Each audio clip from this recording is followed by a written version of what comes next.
Hey opositores, are you ready to tackle the tricky topic number 5? Look no further because in this video, we are diving headfirst into the nitty-gritty of how to ace the topic of oral communication. Just don't expect to become a stand-up comedian, we'll stick to just impressing the examiners. We'll be breaking down all the key elements and rules that govern oral discourse, as well as frequent routines and formulas and characteristic strategies in oral communication. One of the challenges of this particular topic is that it can be difficult to structure the different sections in a cohesive way. It is important to think about how to link them in order to make the information flow smoothly. Additionally, having a 2-hour exam to write about such a broad topic can be challenging as it requires a lot of time and effort to ensure that all important details are covered. Keep in mind that in the exam, you will only be given the title of the topic, so having such a long and detailed title as we have here can really help you to avoid missing any important details. Alright, let's talk about how to structure your exam response like a boss. First things first, having a solid index is crucial. Think of it like a map for your ideas. It will help you stay on track and make sure you don't miss any important points. Plus, it's like a secret handshake with the examiners. If you've got a great index, you're one step closer to acing the exam. And trust me, you don't want to forget about the bibliography. It's the difference between a good grade and a great one. Now we will focus on the introduction. As we all know, communication is the backbone of society and the foundation of human civilization. It is the driving force behind any relationship and can take many forms, from speech to music to art to science and beyond. As educators, it's our responsibility to make sure our students are equipped with the necessary skills to communicate effectively. And that's where oral communications comes in. It's not just about speaking a language, it's also about developing competence in linguistic communication and a range of cross-curricular elements such as critical thinking, problem solving, and collaboration. By focusing on oral communication, we can help our students become well-rounded, confident communicators in any language they may be learning. In this video, we will be diving into the different components of oral communication, such as reception, production, mediation, and interaction, and sharing some practical strategies and tips for incorporating oral communication into your teaching practice. So grab a cup of tea and let's get started on helping your students become the next Shakespeare or Oprah of their generation. Let's start with a section on oral communication. 1. Factors in a communicative task. Any communicative task should include 3 factors: a message that the students feel they need to communicate using an appropriate language for the context. Number 2 is semiology, which studies signs and the ways in which they are used to communicate meaning. In the context of oral communication, these could include the words that are used, the tone of voice, and other non-verbal cues. Saussure is one of the most important figures in the field of semiology, as he explained the notion of signifier and signified in a conversation. The signifier is the material form, which means something that can be heard, seen, smelled, touched, or tasted, whereas the signified is the mental concept associated with it. We move on to Hymes' speaking model. Hymes compared in 1972 the speech event in verbal communication to the sentence in textual communication, a basic analytical unit which can be a single utterance or a series of utterances. But what exactly does this model consist of? Well, Hymes breaks down the speech event into 8 different components. S for setting or scene, which refers to the physical surroundings of the speech act. P for participants, including the speaker and the audience. the targeted addressees and other language users overhearing the conversation. E for ends, or the purpose of the communication and its results. A for act sequence, which refers to the form and content of the speech event and usually follows conventional norms and sequences. K for key, or the tone and manner of the speech act. I for instrumentalities, which is the channel through which the communication takes place, whether it be verbal or non-verbal. N for norms, the specific rules or conventions applicable to the speech act. G for genre, the different textual categories that the speech act can represent, such as a joke, a story, or a conversation. By analyzing a speech event through these 8 different components, we can gain a deeper understanding of the context and meaning behind the communication. It's like looking at a puzzle from multiple angles, each piece adding to the bigger picture. And we are back to our index, ready for our next section, which is elements and rules that govern oral discourse. There are several elements and rules that govern communication to ensure its success. One of these is the regulative principles of communication, which are guidelines or rules that aid in making sure communication is effective. These include efficiency, which is using discourse to communicate with a minimum effort by the participants; effectiveness, which is discourse that creates favorable conditions for attaining the sender's goal; and appropriateness, which is the suitability of the discourse to the communicative situation in which it is used.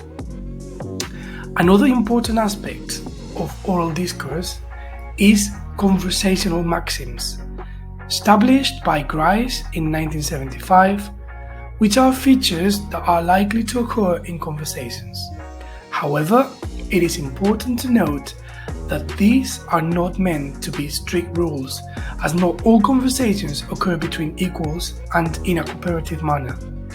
These include the maximum of quantity, where participants give enough information but not too much; the maximum of quality, where participants are truthful and base their contributions on evidence; the maximum of relevance, where participants stay relevant to the topic and are pertinent; and the maximum of manner, where participants are clear and perspicuous, avoiding ambiguity and obscurity.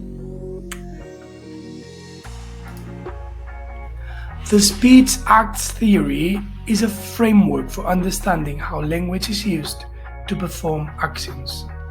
It proposes that when we use language, we do more than just describe the world. We also use words to perform actions, such as making requests, giving orders, or making promises. According to this theory, the meaning of a statement depends not only on its literal meaning, but also on the context in which it is used and the intentions of the speaker.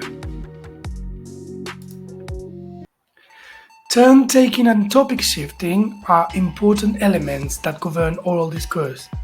Turn taking refers to the process of signaling when you want to speak, effectively using your turn, recognizing when the other participant wants to speak, and allowing them to do so. Certain prompt words, non-verbal language, and changes in pitch or tone can be used to signal a desire to speak. It's important to remember that students with special needs, such as those on the autism spectrum, may struggle with turn taking, so it's important to understand how we can help them. Topic shifting is another important aspect of oral communication, as it allows speakers to share information and ideas with each other in a natural and engaging way. It also helps to keep conversations interesting by providing a variety of topics for the speaker and listener to discuss.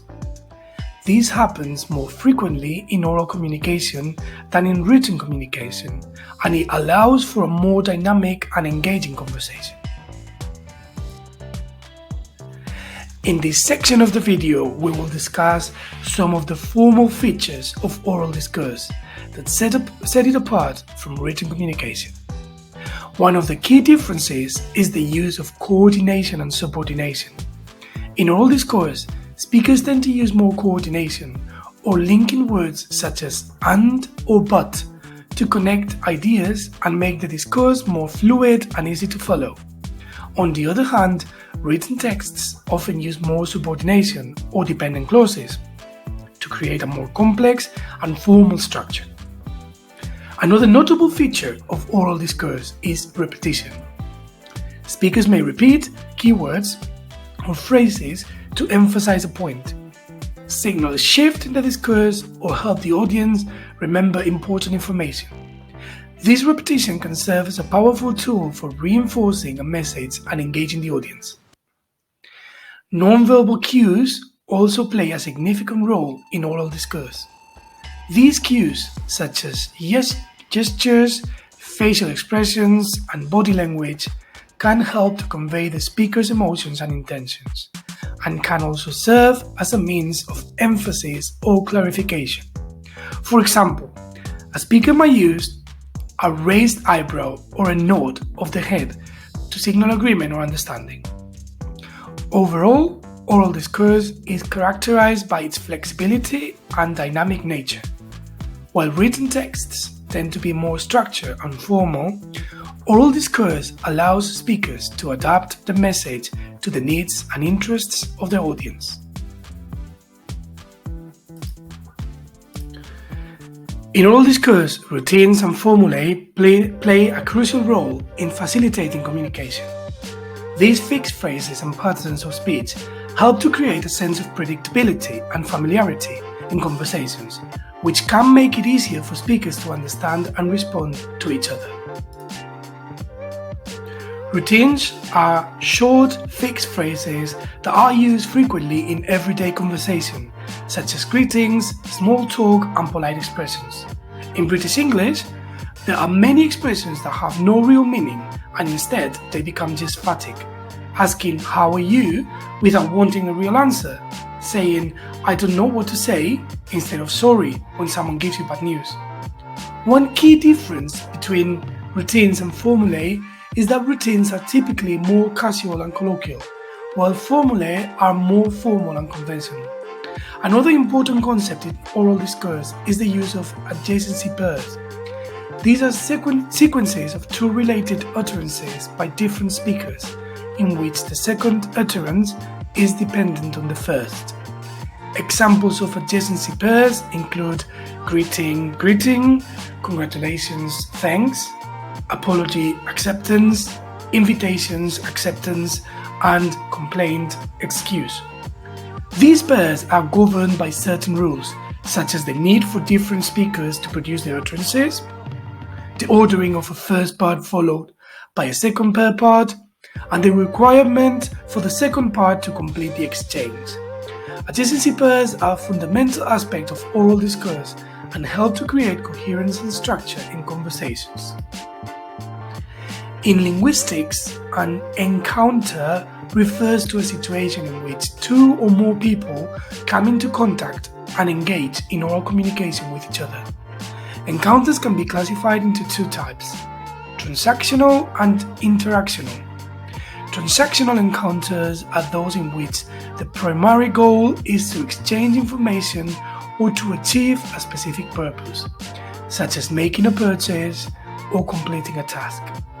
These types of encounters are often brief and to the point, with minimal social interaction. Interactional encounters, on the other hand, are those in which the primary goal is social interaction and connection.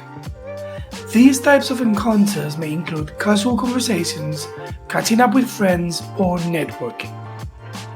Regardless of the type of encounter, most encounters can be broken down into three different phases: the opening, the central phase, and the closing.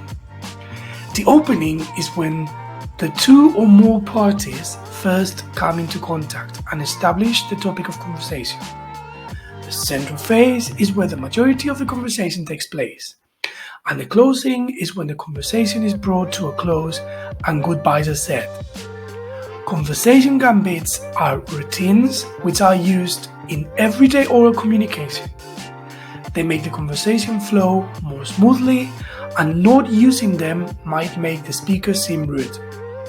Examples of conversation gambits include using sorry or excuse me to initiate a conversation, or by the way to change the subject. These routines are important in oral discourse as they help to signal intentions and to establish social norms within a conversation. In this section of our video, we will be discussing the strategies for reception and production in oral communication. Oral communication takes place through the communicative activities of production, interaction, reception, and mediation by means of oral texts. We need to equip our students with strategies to have successful oral exchanges in foreign languages.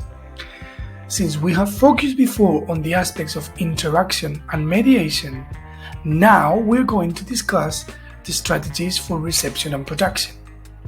There are many possible strategies and research on how to improve receptive oral communication, listening skills in oral communication.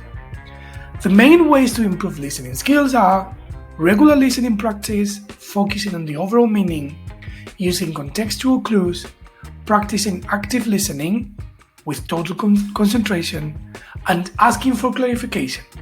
The last two in particular can only be created through a consistent behavior management of your class, in which students keep silent in order to pay attention, and there is an atmosphere of respect and tolerance for students to feel safe when asking questions.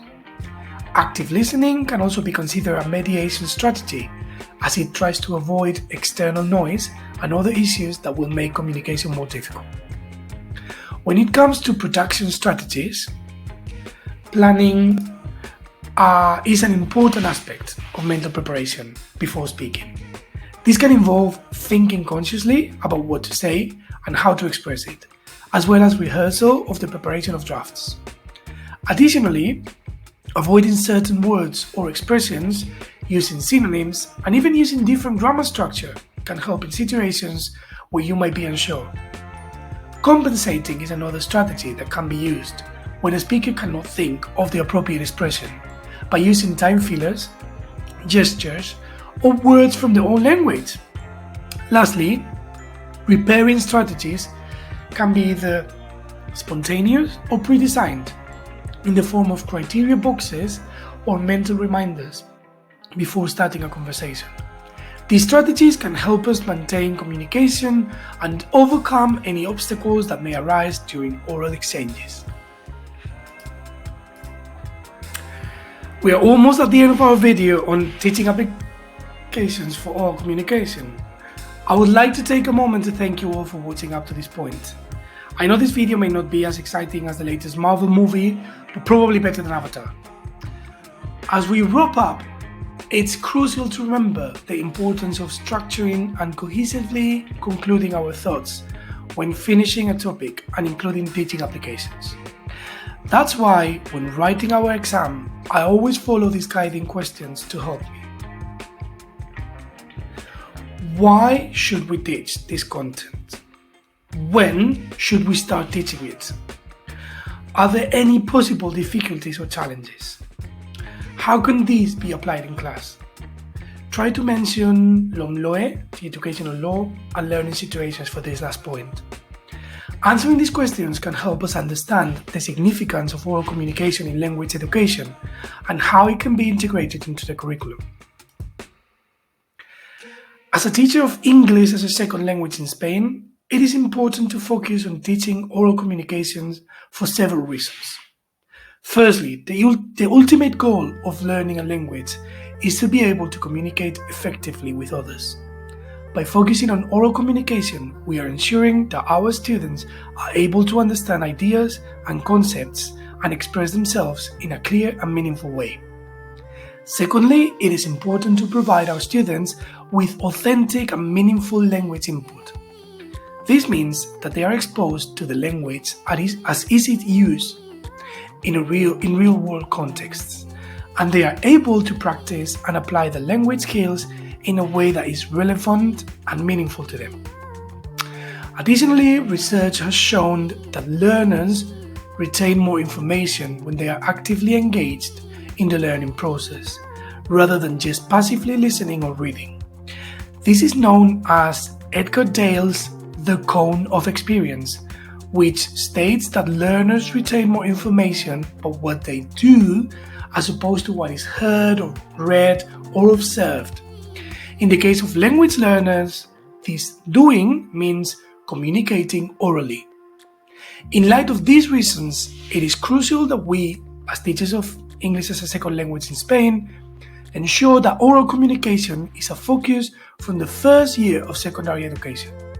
By doing so, we are not only helping our students to become more proficient in the language, but we are also preparing them to communicate effectively and confidently in the real world. One of the biggest challenges that can arise when practicing oral communication in an ESL classroom is the large number of students per class. This can make it difficult for the teacher to give each student the individual attention and feedback they need to improve their oral skills. Another challenge is the lack of motivation of many students. Many students may not see the value in practicing oral communication and may not be as engaged in class as they could be. This can make it difficult for the teacher to keep the class focused and on task. Being a teenager can also present its own set of difficulties when it comes to practicing oral communication.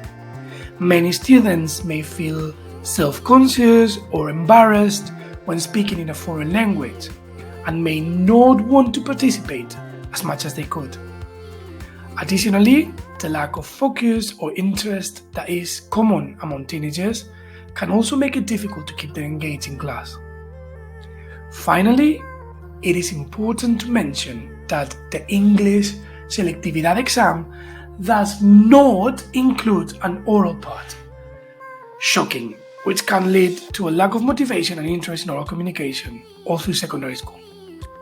In order to overcome these problems, we need to be able to spot any issues that could impede communication or make it more difficult, and provide our students with sufficient tools, depending on the context and their needs, to overcome these difficulties, offering them clear guidance by modeling appropriate answers, breaking down the communication process in easier chunks, and showing them rubrics to understand what success looks like in oral communication.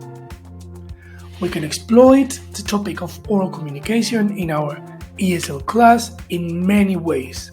As we all know, oral communication is a crucial aspect of language learning, and it is important to give our students plenty of opportunities to practice it. In line with the LOMLOE, learning situations are a fantastic context to use that oral communication. Two examples of learning situations that we could use in our ESL class are creating a podcast on current events or designing a board game about British culture. These projects not only give students the opportunity to practice their oral communication skills, but also allow them to explore relevant and meaningful topics. Creating a podcast on current events can be linked to the UN Sustainable Goal, that is goal number 8, decent work and economic growth, by having students research and discuss the economic impact of current events on the local community and around the world. Additionally, it can be linked to goal number 13, climate action, by having students research and report on the environmental impact of current events, such as natural disasters or climate change policy. Finally, this project could be linked to goal number 10, reduce inequalities. By discussing current events that relate to social inequality, students will learn about the ways in which economic, political, and social systems can perpetuate or challenge inequality. And now, my dear opositores, let's talk about bibliography. As you all know, it's very important to include a bibliography in our exam, otherwise you will lose marks. But sometimes, in the midst of studying, we forget about the incredible people who have made observational writings about linguistics and related topics. First, we have someone who is not included in the presentation, as it is recommended to include only 2 sources of bibliography. J.L. Austin, who was a British philosopher and one of the founders of the ordinary language philosophy. His work on the theory of speech acts that we have mentioned before is very important in the field of linguistics, particularly in the study of oral communication. He believed that language is not just a means of representation, but also a means of performing actions. Next, we have the Swiss-born Ferdinand de Saussure, who is widely recognized as the creator of the modern theory of structuralism, as well as the father of modern linguistics of the 20th century. He laid the foundations for many developments in linguistics, and his ideas of linguistics as part of a general science of science, which he called semiology or semiotics, influenced many generations of contemporary linguists. This guy was a serious polyglot. By the time he was 15, he could already speak French, German, English, and Latin, which is not that impressive coming from Switzerland. However, he went on to add a few other languages to that list, like Lithuanian and Persian. Finally, we have Del Hymes, who was an American sociolinguist. His work on communicative competence is extremely relevant to the study of oral communication. He studied the relationship between language and context, and his concept of communicative competence is essential for understanding how language is used in different social situations. It may be interesting to note that Hymes was heavily influenced by his background in anthropology and his interest in the study of language in communities, such as the Indian Americans. In general, the work of these three authors is essential for understanding the complexities of oral communication and how language is used in real-world contexts. They have made significant contributions to the field of linguistics, and their work is an essential resource for anyone studying oral communication. So, make sure to include them in your bibliography and give credit where credit is due. Well, folks, I hope you're still with me after all the information overload. I know, I can get a little bit carried away when it comes to linguistics. And don't even get me started on my love for literature and foreign languages. I could talk about that non-stop. Ask my mom. But hey, at least you know I'm passionate about it, right? Speaking of passion, I hope you didn't fall asleep during that last segment on the bibliography. I mean, I know it's important to include it in your exam, but let's be honest, it's not the most exciting part, is it? Hey, maybe that's just me, maybe I'm just too boring for my own good. I mean, I spend most of my days reading, scribbling notes, and speaking to my books in different languages like a crazy person. Anyway, I hope you have enjoyed this video and found it useful in your preparation for the oposiciones.